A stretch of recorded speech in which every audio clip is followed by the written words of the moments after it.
You think trends just happen? You think the world wakes up one day and decides, yes, this is what we want now? No, trends don't emerge from the masses.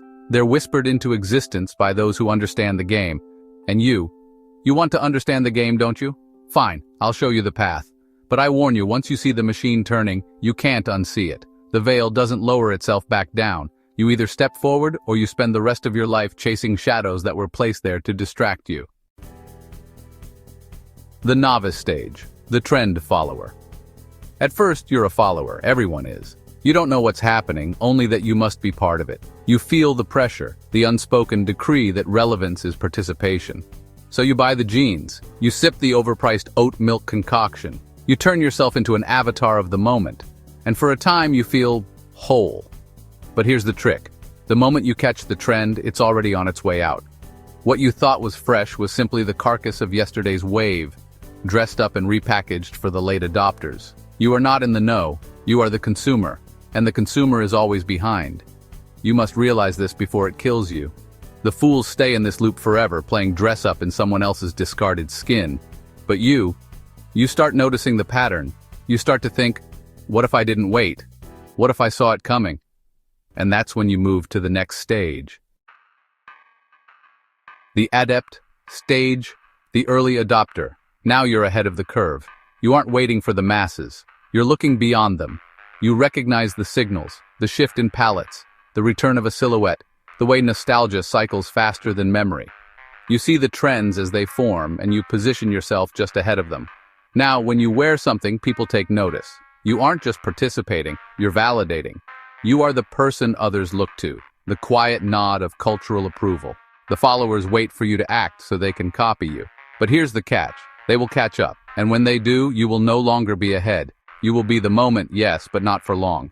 And the moment is just another coffin waiting to be sealed. So you realize something else. You realize that being ahead is still being inside the cycle. You need to be beyond it. The sage stage, the anti-trend trendsetter. This is where the smart ones land, if they're lucky. You stop playing the game entirely. You reject the cycle. You walk away from trends, from movements, from participation itself. You say, none of this matters. I have my own style, my own path. And people believe you. They envy you.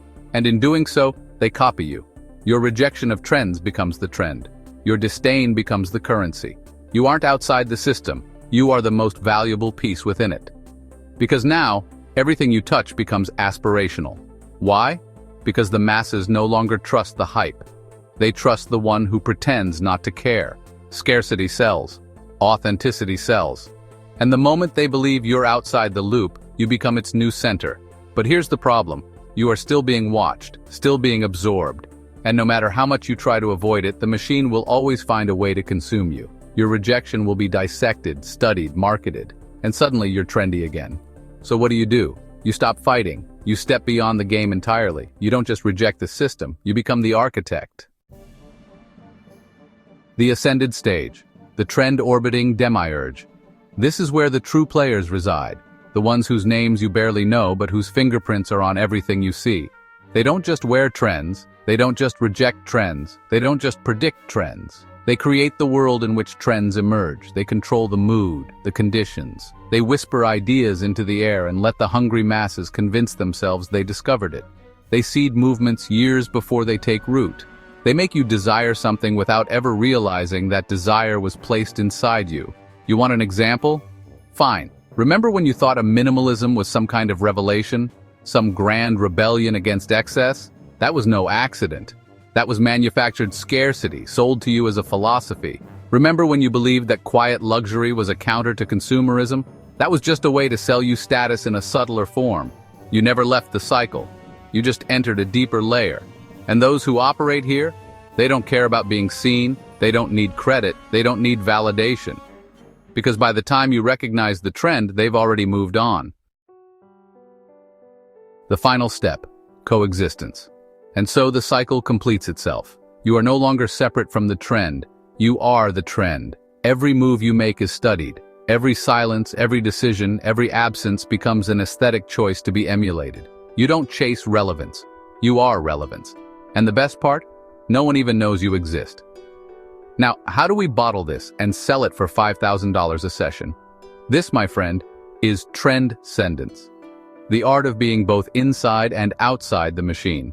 The trick is knowing that the masses will always want to follow something, so you make them follow nothing. You lead them toward absence.